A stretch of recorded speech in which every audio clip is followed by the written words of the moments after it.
ഇത് നോക്കിക്കോളെ, നല്ല മൊഞ്ചുള്ള tiffin box അല്ലേ. അപ്പോൾ ഇതിലാണ് നമ്മളെ മക്കൾക്ക് എന്ത് ചെയ്യുക, ഇത് ഭക്ഷണം ഇട്ട് നമ്മൾ രാവിലെ പറഞ്ഞേക്കുക. ഇനിയിപ്പോൾ ഇത് എന്ത് ചെയ്ത് തരാം, ഒന്ന് തുറന്ന് കാണിച്ചു തരാം. നമ്മൾ നോക്കുക, തുറക്കുന്നുണ്ട് കേട്ടോ.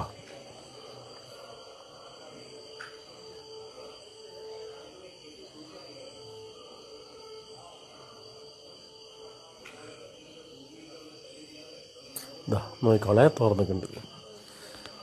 അപ്പോൾ അതിൻ്റെ സൈഡ് ഇങ്ങനെ നോക്കി നോക്ക്, അതിൻ്റെ പുഴുക്കൾ അതിൻ്റെ സൈഡിൽ നിന്ന് കളിക്കുന്നുണ്ട. അപ്പോൾ നമ്മൾ എന്ത് ചെയ്യുന്നുണ്ടെങ്കിൽ അതിൻ്റെ ഉള്ളെല്ലാം കഴുകിയിട്ട് എന്ത് ചെയ്യാൻ ഒഴിവാക്കി കൊടുക്കും. അപ്പോൾ നല്ല നിറവും ഉണ്ടാവും. ഇതിൻ്റെ ഉള്ളു തുറന്നു കഴിഞ്ഞാലാണ് ഇത്. അതുകൊണ്ട് ഇനി നമ്മളെ മക്കൾക്ക് കൊടുക്കുമ്പോൾ എന്ത് ചെയ്യുക, നമ്മളൊന്ന് ശ്രദ്ധിക്കുക. പറ്റുമെങ്കിൽ വെറും സ്റ്റീലിൻ്റെ മാത്രം വാങ്ങിക്കൊടുക്കുക. അതാകുമ്പോൾ ഉള്ളിലൊന്നും ഉണ്ടാവും എന്നുള്ളതൊന്നും തോന്നുന്നുണ്ടല്ലോ. അതുകൊണ്ട് പരമാവധി എന്ത് ചെയ്യുക, ഇതെല്ലാവരിലും എത്തിക്കുക, ഷെയർ ചെയ്യുക.